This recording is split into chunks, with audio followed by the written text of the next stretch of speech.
আসসালামু আলাইকুম। পাঠনের নতুন ভিডিওতে তোমাদেরকে স্বাগতম। আমি শরীফুদ্দিন আছি তোমাদের সাথে এই পুরো ক্লাস জুড়ে। আজকের এই ভিডিওতে আমরা দেখব সুফিয়া কামালের লেখা সাম্য কবিতাটি। এই সাম্য কবিতাটির আজকের এই ভিডিওতে আমি তোমাদের কেমনভাবে পড়াবো, যেভাবে তোমাদের আগে কেউ পড়ায়নি, এবং ইউটিউবেও আশা করি এরকম ভিডিও তোমরা পাবে না। ধৈর্য সহকারে দেখো এবং শেষে তোমাদের আমি মূল ভাবটি দিয়ে দেব। দেখো, আমরা শুরু করব এখন। আমরা যে এই পাঠটি পড়ব, অর্থাৎ এই পড়াটুকু পড়ব, কবিতাটি পড়ব, ঠিক কি কারণে পড়ব, আমাদের উদ্দেশ্যটা আসলে কি, আমাদের পাঠের উদ্দেশ্যটা একটু জানা প্রয়োজন। মূলত উদ্দেশ্যটি হলো ধর্ম, বর্ণ, গোত্র, শ্রেণী নির্বিশেষে সকল মানুষের প্রতি সহমর্মিতা, সম্প্রতি এগুলো সৃষ্টি করা।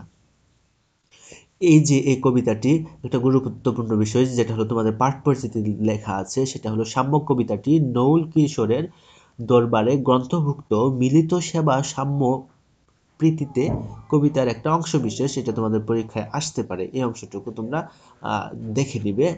আমি এখন লাইন বাই লাইন পড়াবো। দেখো, লাইন বাই লাইন বলতে স্তবক অনুযায়ী ব্যাখ্যা দিব। শুরু করতে পারি।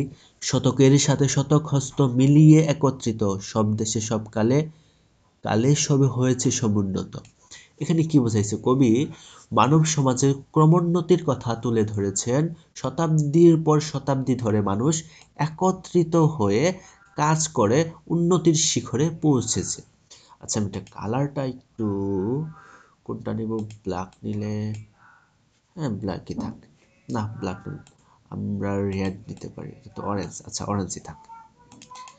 আচ্ছা, এখানে কবি যুগে যুগে মানুষের ঐক্য এবং যৌথ প্রচেষ্টার মাধ্যমে সভ্যতার উন্নয়নকে প্রশংসা করেছেন। পরবর্তীতে দেখো, বিপুলা পৃথিবী প্রসারিত পথ, যাত্রীরা সেই পথে কর্মের চলে, কর্মের আহ্বান কোনো অনন্তকাল হতে। এখানে কবি কি বোঝাতে চেয়েছেন? পৃথিবীর বিশালত্ব এবং এর সীমাহীন সম্ভাবনার কথা উল্লেখ করেছেন কবি। এই পৃথিবীতে কর্মই মানুষের প্রকৃত আহ্বান, এবং সেই আহ্বানে মানুষ যুগ যুগ ধরে সাড়া দিয়ে চলছে। কবি কর্মশীল জীবনের গুরুত্ব এবং তার চিরন্তনতার প্রতি ইঙ্গিত করেছেন। তৃতীয় স্তবক কি আছে দেখো, এখানে মানব জীবন শ্রেষ্ঠ কঠোর কর্মে সে মহিয়ান, সংগ্রামে আর সাহসে প্রজ্ঞা আলোক দীপ্তিমান। এখানে কি বোঝানো হয়েছে? এখানে কবি মানব জীবনকে শ্রেষ্ঠ হিসেবে চিহ্নিত করেছেন। কঠোর পরিশ্রম, সংগ্রাম আর সাহসের মাধ্যমে মানুষ নিজের মাহাত্ম্যকে প্রকাশ করে। প্রজ্ঞা আলোর প্রতি মানুষের আকর্ষণ তার জীবনের গৌরবময় দিককে তুলে ধরে। চতুর্থ স্তবক দেখো কি আছে, পায়ের তলায় মাটি, আকাশে সম্মুখে সিন্ধু জলে, বিজয় কেতন উড়িয়ে মানুষ চলিয়েছে দলে দলে। এখানে কি বোঝাতে চেয়েছে কবি? কবি এই অংশে মানুষের জয়যাত্রার কথা বলেছেন। পৃথিবী, ভূমি, আকাশ, সমুদ্র সব জায়গায় মানুষ তার কর্ম, সংগ্রাম এবং বিজয়ের কেতন উড়িয়েছে। মানুষ ঐক্যবদ্ধ চেষ্টার ফলে সভ্যতার ক্রমাগত উন্নতির দিকে এগিয়েছে। মূল ভাব, সাম্য কবিতার মূল ভাব হলো মানব সমাজের ঐক্য, সংগ্রাম এবং কর্মের মাধ্যমে ক্রমোন্নতি। এই মূল ভাবটা কিন্তু তোমরা যে মূল ভাব হিসেবে চাও সেটা ব্যবহার করবে। সুফিয়া কামাল এই কবিতায় মানুষের সাহস, প্রজ্ঞা এবং কর্মশীলতাকে তুলে ধরে গৌরবময় দিকগুলোকে আলোকিত করে তুলেছেন। কবিতাটি মানুষকে তার ক্ষমতা, প্রচেষ্টার ঐক্যের প্রতি বিশ্বাস রাখতে অনুপ্রাণিত করে।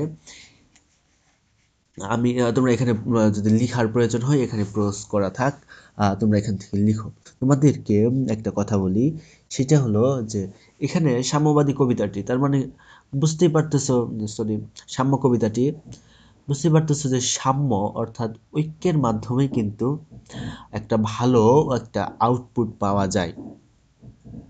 তোমরা দেখো, আমরা যে ২৪-এর আন্দোলনে মানুষ যে যে গণ অভ্যুত্থান হলো, সেখানে মানুষ একত্রে মিলেমিশে কাজ করেছে। আমি একটা অভিজ্ঞতা বলতে পারি তোমাদেরকে যে আহ, সেটা হলো 4 আগস্ট ছিল। আমি আন্দোলনের কথা ছিল, সবাই একত্রিত হওয়ার কথা ছিল। পরবর্তী আমরা যাই হলো সকালে, এবং আস্তে আস্তে আমাদের প্রায় সন্ধ্যা হয়ে যায়, এবং সারাদিনে আমাদেরকে অনেক মানুষ অনেক কিছু মানে আহ, অনেক কিছু খাওয়াইছে, পানি দিছে, আরো ধরো যে সমোসা, সিঙ্গারা, চকলেট, বিস্কিট, এরকম অনেক অনেক কিছু মানুষ আমাদেরকে খাওয়াইছে। তারা বলতো যে মানে যারা খাওয়াইছে তারা বেশিরভাগ হলো চাকরিজীবী ছিল। তারা বলতো যে তোমরা তোমাদের আন্দোলন করে যাও, আমরা তো আর সে তোমাদের মতো সময় দিতে পারি না। এরকম ভাবে যে সাম্যের একটা প্রতিষ্ঠা হয়েছিল, দেখো এইভাবেই কিন্তু আমাদেরকে, আমরা কিন্তু এই যে 5ই আগস্টে আমরা কিন্তু একটা চূড়ান্ত বিজয় পেলাম। সুতরাং এই যে সাম্য, ঐক্য, ঐক্য থাকা মানুষের মধ্যে, ভ্রাতৃত্ববোধ থাকা, এটা কিন্তু অনেক গুরুত্বপূর্ণ বিষয়। তোমরা সবাই একে অপরের সাথে মিলেমিশে থাকার চেষ্টা করবা। আজকের মতো ভিডিওটি আমরা এখানে শেষ করতে চাচ্ছি। আসলে পরবর্তী ক্লাসগুলো নিতে হবে, তো তাই শেষ করতে চাচ্ছি। ভালো থাকো, সুস্থ থাকো, আমার জন্য দোয়া করিও। আসসালামু আলাইকুম।